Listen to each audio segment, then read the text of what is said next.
उद्याच्या 5 फेब्रुवारीला आम्हाला सर्वांना आपल्या वीर गावामधून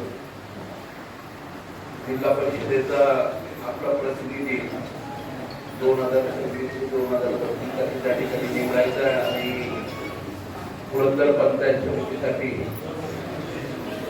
बिवडी गावामधून आणि वीर गावामधून पंचायत समितीचे सदस्य निवडायचे आणि या निवडणुकीसाठी भारतीय जनता पक्षाच्या माध्यमातून तुम्हाला सर्वांचेच आणि सर्वसामान्य कुटुंबातील उच्च शिक्षित पारदर्शकपणे सर्व परिवारांची कामाच्या आणि नात्याच्या नाळेने जोडले गेलेले जिल्हा परिषदेचे उमेदवार म्हणून हरिभाऊ डोळे यांना भारतीय जनता पक्षाने उमेदवारी दिलेली आहे।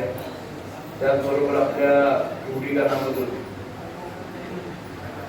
सौ सायलीताई मनोज शिंदे यांना त्या ठिकाणी उमेदवारी दिलेली आहे आणि वीर गावामधून आदरणीय सुधीरप्पा दुधार यांना उमेदवारी दिलेली आहे। या तिन्ही उमेदवारांचा प्रचाराचा नारळ वाढवण्यासाठी आपण सर्वजण महाराष्ट्राचं आणि आपल्या सर्वांचं श्रद्धास्थान असणाऱ्या दिनाचा त्यांनी नमन करून आपण आज नारळ वाढवण्याचा कार्यक्रम केला आहे।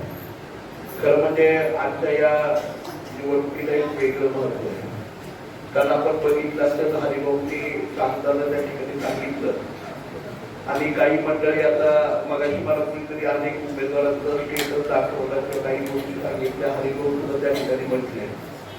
पण तुम्हाला आठवतंय भाऊंनी त्या ठिकाणी कैलासाची चंद्रवरती आठवण सांगितली, बहुविषय त्या ठिकाणी आहेत, आदरणीय कैलासाची भाऊ आप्पा आहेत, अनेक मंडळी भाऊंना माझे वडील घेऊन यायचे आणि काकाही नेहमी म्हणायचे की भाऊ तुमच्यासारखा माणूस माझ्याबरोबर हवा आहे। मी 2019ला आमदार झाल्यानंतर सुद्धा मी अनेक गोष्टी म्हणजे त्या ठिकाणी रस्त्यांची कामं कशा प्रकारे टाकायची, बजेटची कामं कशा प्रकारे करायची, बजेटमध्ये निधी कुठून आणायचा, या सगळ्या गोष्टींची माहिती मी सातत्याने मला वाटतंय भाऊनी मगाशी सांगितल्याप्रमाणे आमदार झाल्यानंतर तिसऱ्या दिवसापासून संपर्कामध्ये राहून कुठल्या बजेटमधून कुठल्या हेडमधून आपल्या तालुक्यासाठी निधी आणता येईल त्याचं काम करायचं प्रयत्न केला। त्याच्यामध्ये अग्रगती भाऊ त्या ठिकाणी हरिभाऊ त्या ठिकाणी आता येते जे आमदार असताना त्या काळामध्ये सत्तेतही होतो 2.5 वर्ष आणि तुम्हाला सगळ्यांना माहिती आहे अनेक प्रसंगी मी बोलायचो, काही कार्यक्रमांमध्ये सुद्धा जाहीरपणे म्हणजे सभापतीचाही होतं त्यावेळेस मी जाहीरपणे म्हणायचो की सभापती पण आमच्याच। परंतु मला सांगायचं एक महत्वाची गोष्ट आहे की सगळी सत्ता असताना सुद्धा भाऊंनी कधी पक्षनिष्ठा किंवा भाऊंनी कधी त्या ठिकाणी निष्ठा आपली बदलली नाही। कैलासवासी आदरणीय काका नेहमी सांगायचे की दादांच्या बरोबर भाऊने आपल्या सामाजिक कामाची सुरुवात केली। दादासाहेब जाधवरावांच्या नंतर सुद्धा त्यांनी त्या ठिकाणी दादांशी विचारांची सुरुवात केली, नंतरच्या काळामध्ये इथे काम करायला सुरुवात केली। परंतु प्राधान्यक्रमाने आपला भाग, आपली बारावडी, आपलं काळकरी ओळख, आपला परिसर त्याच्यामध्ये अधिकचा निधी आणावा, अधिकची विकासाची कामावरी हा दृष्टिकोन त्या ठिकाणी ठेवला। कधी राजकीय फायदा होतोय म्हणून त्या ठिकाणी गेलेला नाही, तर आजचा दिवस हा 2019ला त्या ठिकाणी आला असता एवढे संबंध भाऊंचे आमचे सगळ्यांचे त्या ठिकाणी होते। आज ही वेळ का आली, कारण खऱ्या अर्थाने तळागाळापर्यंत त्याचा संपर्क आहे, गावागावापर्यंत प्रामाणिकपणे आणि तळमळीने जे काम करायचा प्रयत्न करतात।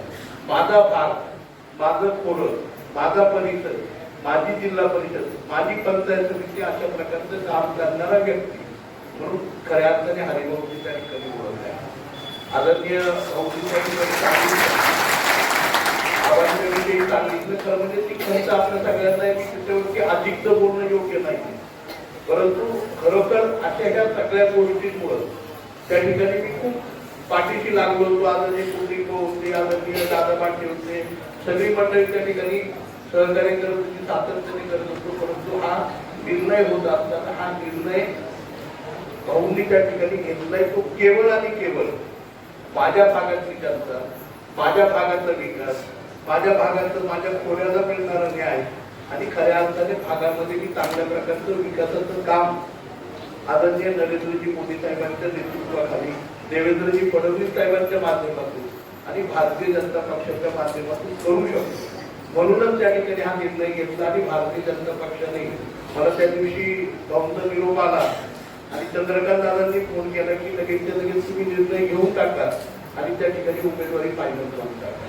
या उमेदवारीच्या बाबतीत मला वाटतंय 1 मिनिट सुद्धा कुठे वेळ घालवला. कारण काय, कारण शेवटी प्रत्येकाला समजतं की तळमळीचा माणूस कोण आहे आणि खऱ्या अर्थाने या आपल्या सार्वजनिक निवडणुकांमध्ये तळमळीने काम करणाऱ्या माणसाला पहिलं प्राधान्य असतं. मी असं म्हणणार नाही, या ठिकाणी भूषणराव दाखवले खूप चांगलं काम करतात. शैलेश दादा आपल्याकडे संघटनेमध्ये, भारतीय जनता पक्षाच्या संघटनेमध्ये वयाच्या 18व्या वर्षापासून काम करतात. त्यांचंही काम खूप चांगलं आहे. परंतु प्राधान्यक्रमाने सर्व नेतृत्वामध्ये आम्ही सगळ्यांनी काय बघितलं की एक माणसांना जोडणारा, गावांना जोडणारा आणि भागाला जोडणारा माणूस त्या ठिकाणी येतो. भारतीय जनता पक्ष परिवारामध्ये निश्चितपणे ग्रामीण भागातील नाळ जोडणारा माणूस आज मोठ्या उंचीवरती भारतीय जनता पक्षाला निश्चितपणे घेऊन जाऊ शकतो आणि म्हणूनच त्या ठिकाणी भाऊंच्या येण्यामुळे निश्चितपणे भारतीय जनता पक्ष परिवाराची मोठी ताकद त्या ठिकाणी. चंद्रकांत बोरकर आपल्या नारायणपूरची माजी सरपंच, त्याचप्रमाणे कामाची या ठिकाणी सगळी मंडळी अनिल काकांनी या ठिकाणी स्पष्टपणे सांगितलं. तळमळीने म्हणजे कुठल्याही प्रकारचा प्रचार न करता आज तळागाळापर्यंत प्रत्येक गोठ्यापर्यंत जायचं काम डॉक्टरांनी वेगवेगळ्या त्यांच्या ह्याच्या माध्यमातून शेतकऱ्यांच्या पर्यंत जायचं काम, त्यांच्या मित्रांना जपायचं काम अतिशय भावनेने आजच नाही तर गेली सातत्याने अनेक वर्ष त्या ठिकाणी डॉक्टर मनोज शिंदे करतायत आणि साहित्याच्या रूपाने मला वाटतं आपण सगळीच मंडळी त्यांच्या पाठीशी त्या ठिकाणी उभे राहून सुधीरापांचं कामही बँकिंगच्या माध्यमातून गेली अनेक वर्ष परिस्थिती आणि या सगळ्या परिसरामध्ये त्या ठिकाणी आहे. तुम्ही सगळी मंडळी त्यांनाही चांगल्या प्रकारची साथ द्या. आणि हा जो मतदारसंघ आहे वीरगवडी मतदारसंघ, मला वाटतं आपल्या तालुक्यातला सगळ्यात दुर्गम मतदारसंघ. अर्धा मतदारसंघ डोंगराळे, अर्धा मतदारसंघ बागायत. एवढे आदरणीय देशपांडे काका असतील, आनंद तांबे असतील, मानकीचे राहुल काका वगैरे सगळी मंडळी, दप्तरवाडीची मंडळी आणि या ठिकाणी हातीची मंडळी आलेली सगळी या ठिकाणी सगळ्यांच्याच वतीने मला आपल्या सगळ्यांना एक नम्रपणे विनंती करावी. त्या ठिकाणी आदरणीय आबांची होती हे तुम्हाला सगळ्यांना दाखवायचं एवढंच मी या ठिकाणी सांगतो. पुन्हा एकदा आपल्या सगळ्यांना नम्रपणे विनंती करतो, उद्याच्या 5 तारखेला आपले जिल्हा परिषदेचे उमेदवार हरिभाऊ असतील, आपल्या पंचायत समितीचे उमेदवार आदरणीय सुधीरप्पा असतील, आदरणीय शिंदेताई असतील, या सर्वांच्या नावासमोरचं कमळाच्या चिन्हासमोरचं बटन दाबून आपण बहुमताने त्या सर्वांना निवडून द्या एवढीच विनंती करतो. या ठिकाणी इतर सरपंच माहुरचे आदरणीय सर आलेले सर्वच मंडळींच्या वतीने खूप सगळ्यांना मनापासून विनंती करतो की आपण सर्वांनी प्रत्येक गावामध्ये प्रत्येक बूथ हा आपला बहुमताने त्या ठिकाणी पुढे आला पाहिजे एवढीच नम्रपणे विनंती करतो आणि माझ्या दोन शब्द